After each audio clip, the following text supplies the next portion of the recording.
हक का भोजन। एक दिन की बात है। राजा विक्रमादित्य की राजसभा में एक महात्मा आए। राजा विक्रमादित्य ने उनसे पूछा, मैं आपकी क्या सेवा कर सकता हूँ?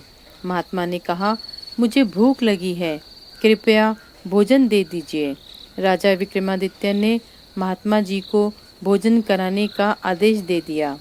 जब भोजन सामने आया तो संत ने रोटी देखकर राजा विक्रमादित्य से कहा, राजन, आपने जो भोजन इस थाल में रखा है वह हक का तो है ना? हक यानी अधिकार। ये बात सुनकर विक्रमादित्य चौंक गए कि ये हक का भोजन क्या होता है। राजा विक्रमादित्य ने कहा, आप बताइए, मैंने तो पहली बार सुना है कि हक का भी भोजन होता है।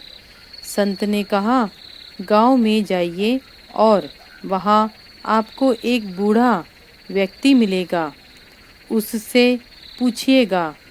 जब राजा विक्रमादित्य बताए गए पते पर पहुँचे तो वहाँ एक जुहलाहा सूत काट रहा था। राजा विक्रमादित्य ने उस बूढ़े जुलाहे से पूछा, ये हक का भोजन किसे कहते हैं?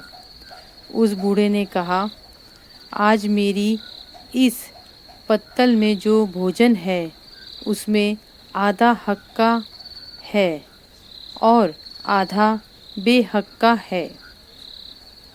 राजा विक्रमादित्य ने बूढ़े व्यक्ति से कहा, कृपया ये बात मुझे ठीक से समझाएं। बूढ़े ने कहा, एक दिन मैं सूत काट रहा था और अंधेरा हो गया तो मैंने एक दीपक जलाया और मैं अपना काम करने लगा। उस समय मेरे घर के पास से एक जुलूस निकला। जुलूस में शामिल लोगों के हाथ में मशालें थीं।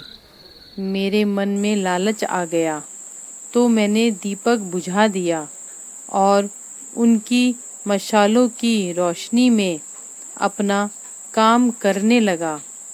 उस काम से मुझे जो धन मिला उससे मैंने ये अन्न प्राप्त किया है। ये अन्न आधा हक का और आधा बेहक का इसलिए है क्योंकि जितना काम मैंने उन लोगों की मशालों की रोशनी में किया था उतना धन उन लोगों के हक का है। ये बात सुनकर राजा विक्रमादित्य समझ गए कि हक का भोजन किसे कहते हैं। जब भी कोई काम करो तो दूसरों को उनके काम का क्रेडिट ज़रूर दो। हमेशा ध्यान रखें, कुछ पाने के लिए सबसे पहले अपने संसाधनों का उपयोग करना चाहिए। अगर दूसरों के साधनों का उपयोग किया है तो उन्हें इसका श्रेय ज़रूर दें। हमारे हक का हमारे परिश्रम और हमारी वस्तुओं से ही प्राप्त किया हुआ होना चाहिए।